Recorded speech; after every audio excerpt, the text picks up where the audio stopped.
Jair Bolsonaro entrega pessoalmente ao Legislativo a proposta de reforma da Previdência para os militares. O Jornal da Câmara traz os detalhes do projeto e as primeiras impressões entre os deputados. Veja também, a turma que há várias gerações estimula a leitura entre as crianças também contribui para o avanço da cidadania. É a exposição sobre o trabalho de Maurício de Souza.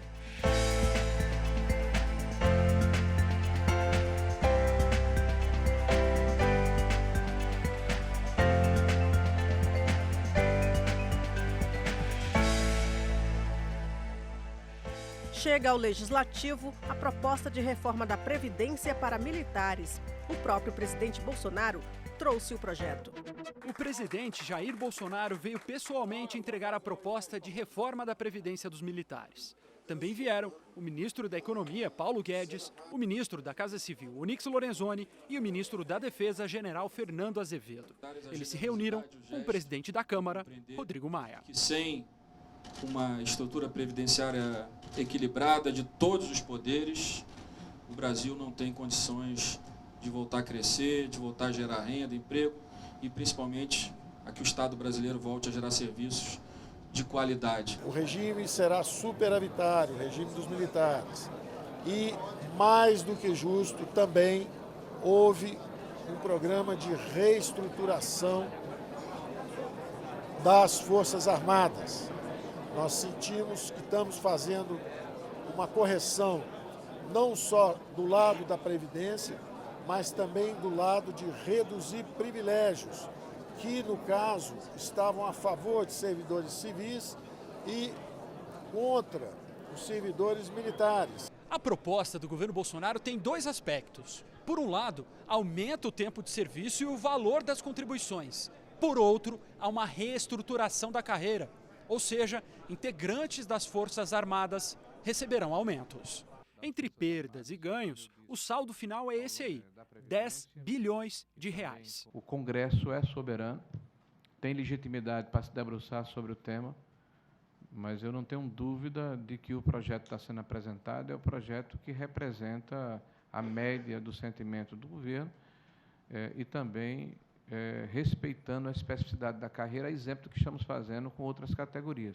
Com a proposta apresentada, agora começa o debate político.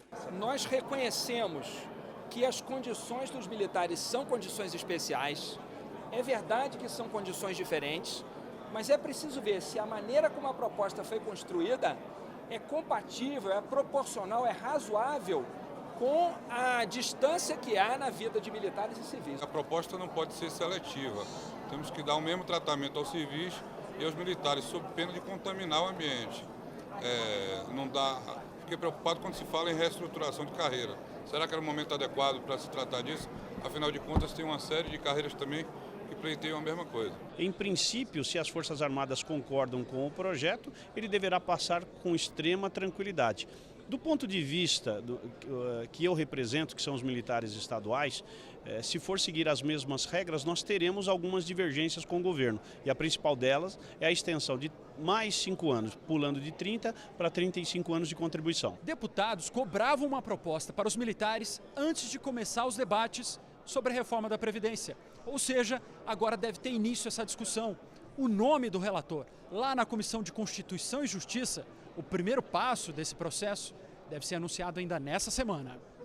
Deputados e senadores contrários à reforma da Previdência reuniram-se com sindicalistas de vários setores para definir uma pauta de combate à proposta do governo. Foi realizado o seminário na Câmara que marcou o início do funcionamento em 2019 da Frente Parlamentar Mista em Defesa da Previdência Social. O representante da Central Sindical enfatizou que o conteúdo da reforma é injusto, especialmente com os setores mais vulneráveis da sociedade. A PEC que o governo enviou para o Congresso Nacional é uma tragédia para o povo brasileiro. Ela retira da Constituição as regras que garantem o direito à aposentadoria, ela quer entregar a previdência pública para os bancos através do modelo de capitalização e as mudanças de regras prejudicam sobretudo os mais pobres, as mulheres, os trabalhadores da economia informal, aqueles que precisam do benefício de prestação continuada, aqueles que precisam da previdência pública. O senador Paulo Paim foi presidente da Comissão Parlamentar de Inquérito da Previdência realizada no Senado. Ele diz que a CPI apontou várias soluções para a sustentação financeira do sistema, sem necessidade das medidas propostas pelo governo. Ali nós mostramos uma série de caminhos. O problema da Previdência no Brasil é só de gestão, de fiscalização, de combate à sonegação, de combate à corrupção, de apropriação indébita que retiram da Previdência 30 bi por ano. Eles retiram dali, da DRU que retirou 1,5 trilhão, de executar os grandes devedores. Um dos coordenadores na Câmara, deputado André Figueiredo, diz que a frente vai atuar dentro e fora do parlamento para evitar a aprovação da reforma proposta pelo Executivo. A nossa ideia é justamente reunirmos deputados federais, senadores, que estejam ao nosso lado nessa luta contra o desmonte da Previdência Social. E, ao mesmo tempo, fazer com que essa ação se dê na tramitação no âmbito da CCJ, posteriormente na comissão especial e até o plenário. E, para isso, nós queremos, evidentemente, nos unir a todos os movimentos sociais organizados, às universidades, a todas as categorias que efetivamente se veem prejudicadas com esse modelo de reforma. A deputada Bia Kicis contesta as críticas à reforma. Ela defende a retirada das regras sobre a aposentadoria da Constituição e diz que o sistema de capitalização vai beneficiar os novos contribuintes da Previdência. O sistema atual é que é injusto, segundo a deputada. Eu queria saber em que outro país do mundo a aposentadoria está em patamar constitucional. Ser desconstitucionalizada é uma medida importante, necessária. Quanto a dizer que vai ser entregue aos bancos, o que vai ser feito é que agora nós estamos privilegiando o livre mercado. Com isso, fomento a concorrência. Então, o Estado já provou que é incompetente para gerir o sistema. Qual é a vantagem de ficar sob a tutela do Estado, sendo que hoje o Estado está quebrado? E se não houver a reforma, daqui a pouco ninguém vai receber aposentadoria.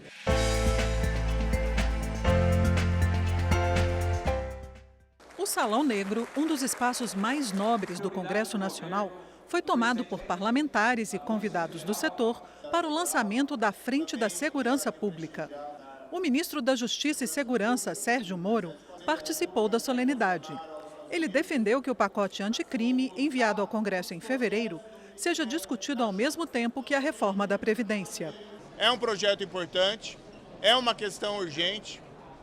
Eu acho que os eventos que ocorreram esse ano, especialmente no Ceará, acendem uma luz amarela de que a questão da segurança pública é algo que tem que ser tratado com a devida celeridade, porque as ameaças são cada vez maiores. Na minha avaliação, isso pode ser tramitar em conjunto, não haveria maiores problemas, mas nós vamos conversar, estamos abertos ao diálogo, evidentemente, e as decisões relativas aqui ao Congresso pertencem ao Congresso. O coordenador da Frente Parlamentar da Segurança Pública vai ser o relator do grupo nomeado pelo presidente da Câmara para avaliar os projetos do pacote.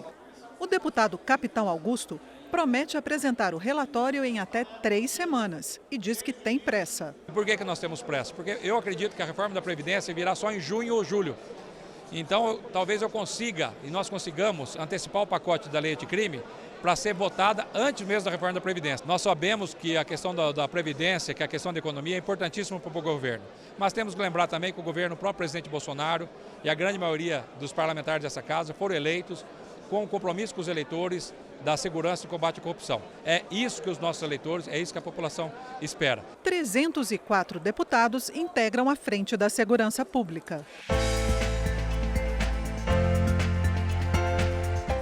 Deputadas e especialistas das áreas do direito, ciências políticas e organizações de defesa dos direitos das mulheres participaram de ato na Câmara para comemorar o Dia Internacional da Mulher e para discutir o avanço feminino na política.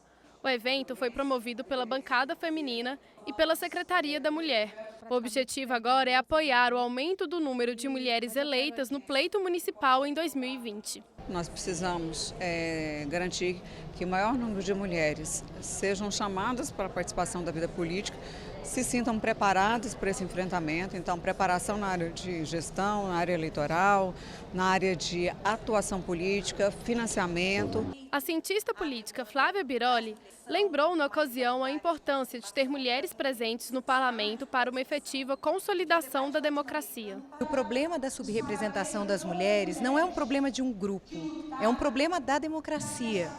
Se nós temos tantos obstáculos à participação das mulheres na política, isso nos diz sobre falhas no nosso regime democrático. Nas eleições de 2018, a Justiça estabeleceu que o percentual de 30%, já garantido para as mulheres nas candidaturas lançadas pelos partidos, fosse aplicado também na distribuição dos recursos financeiros do horário de rádio e TV.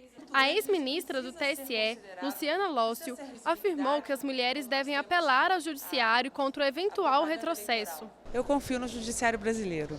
Então eu acredito que sempre que houver qualquer ameaça ao pleno exercício de um direito fundamental, a candidata, a deputada, a senadora, qualquer parlamentar que seja, deve sim procurar o Poder Judiciário brasileiro. Mas dentro da bancada feminina também existem parlamentares que não concordam nem com o financiamento público, nem com o recurso à justiça. O financiamento de campanha da mulher é importante? Excelente, muito importante. Mas se nós tirássemos todo esse financiamento e utilizássemos todos esses milhões de reais em serviços públicos de qualidade, se nós levarmos para a justiça a definir promotor, juízes, ministros, nós estaríamos tirando o poder do legislador.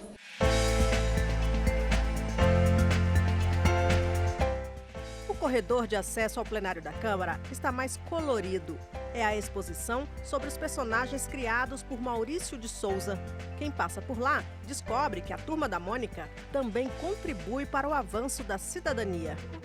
Maurício de Souza, Imaginação a Serviço da Sociedade, é o nome da exposição que está aberta ao público a partir dessa quarta-feira no corredor de acesso ao plenário da Câmara dos Deputados e que fica em cartaz até o dia 11 de abril. A mostra é um apanhado de mais de 200 campanhas institucionais protagonizadas pelos personagens da Turma da Mônica, que abordam temas diversos como inclusão, ética, cidadania e importância do voto e da participação política. O criador da turma, Maurício de Souza, prestigiou o lançamento da exposição e brindou o público com ilustrações feitas na hora. Mais de 200 campanhas falando de todos os assuntos, com uma linguagem acessível, direta, objetiva, que até criança entende e leva para casa a revistinha especial e mostra para os pais. E estamos então todos falando a mesma língua, a língua da educação, a língua do conhecimento, a língua da informação, a língua do futuro, a língua da esperança. Estas foram as notícias da Câmara nesta quarta-feira, 20 de março. Para mais informações ou para rever nossas reportagens, acesse www.câmara.leg.br. O Jornal da Câmara volta amanhã.